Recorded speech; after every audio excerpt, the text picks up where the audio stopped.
When we arrived at 221B Baker Street, we got out of the cab and went in. Back in the city room, Holmes spoke at last.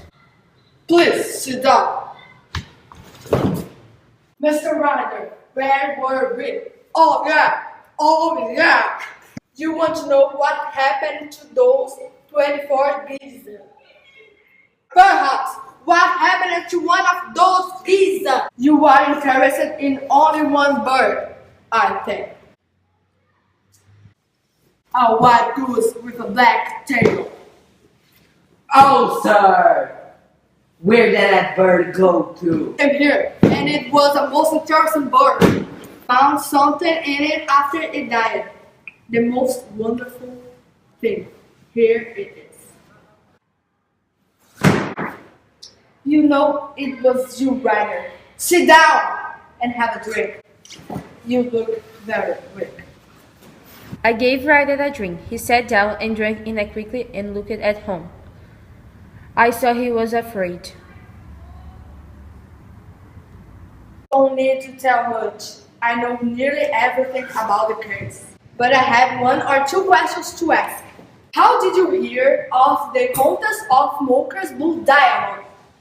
Katerina Kuzak, her maid told me. Oh. I see. My document. So, you and Kuzak wanted to get the diamond and sell it for a lot of money? You asked John Horner to come and repair the window in the room because you knew of his time in prison.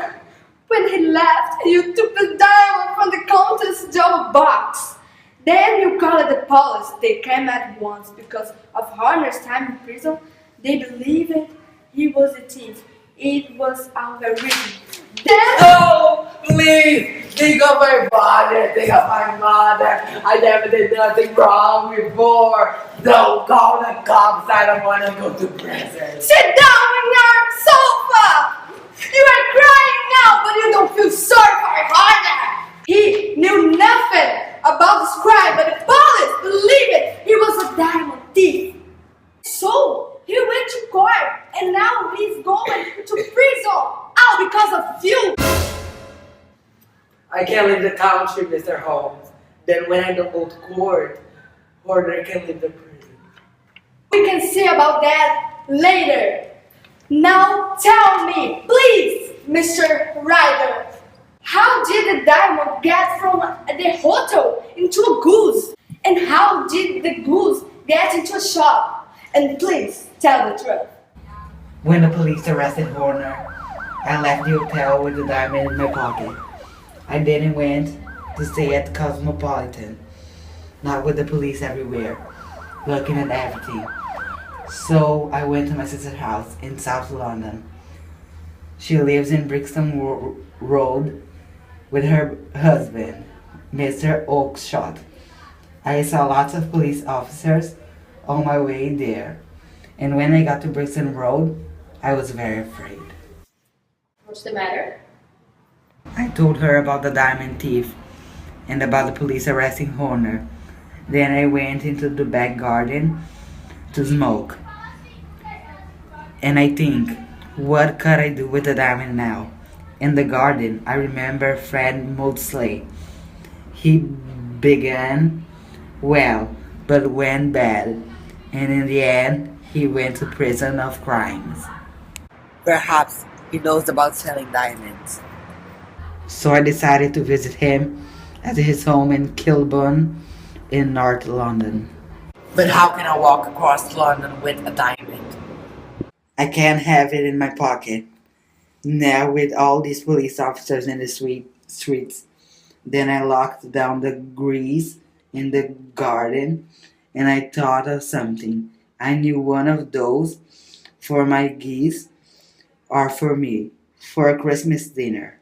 So I decided to take my goose there and not afraid for it. I quickly caught the big white goose with black tail. Then I took the diamond from my pocket and put it into the bird's mouth. I felt the jewel go down into his neck. With the diamond now inside of the goose, I felt happy. I could walk to Kilburn and back easily. Then my sister came into the garden. What are you doing with that goose? That is the goose I want for Christmas. Very well. Catch it, kill it, and take it with you. Well, Mr. Holmes, I caught that bird. Then I killed it and took it with me to Kilburn. There, I told my friend Maudsley all about the diamond, and he laughed and left. We got a knife and opened the goose, but we couldn't find the diamond. I knew then something was wrong. I left the goose with Maudsley, ran to my sister's house, and went into the back garden. There was no geese left. Where are they all, Maggie? Mr. Breckenridge's shop in Covent Garden. Were there two birds with black tails? Yes, there were, James. And to my eyes, one was no different from the other. I understood it all. The diamond was inside the other goose with the black tail. And that goose now is in Mr. Breckenridge's shop. I ran outside the Covent Garden at once and went to Breckenridge's. But the geese weren't at his shop. And when I asked about them, he told me. I saw them all at once.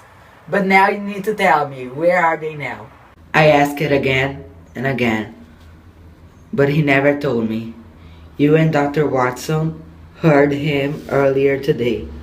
Mr. Holmes. He never answered my question. Mr. Thinks I'm a terrible brother. I'm a thief! I'm gonna lose my good name, and I will never receive any money for my crime. What's gonna happen to me now?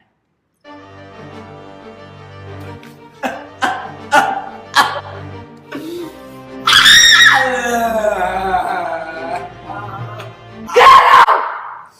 Oh, thank you, sir. Be quiet and get out!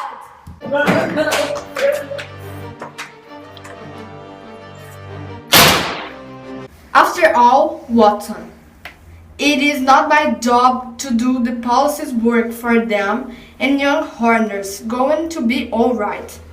Ryder isn't going to go to court now. Without him, the police have no witness to say Horner was the thief. Perhaps I'm doing something wrong, but I don't believe it. I think I'm helping Ryder to be a better man.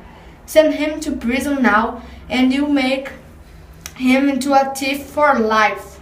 But now he's afraid. He's not going to go wrong again. We found the solution to the crime, and that makes me happy. And it is Christmas. After all, and Christmas is a time to be nice to other people, I believe.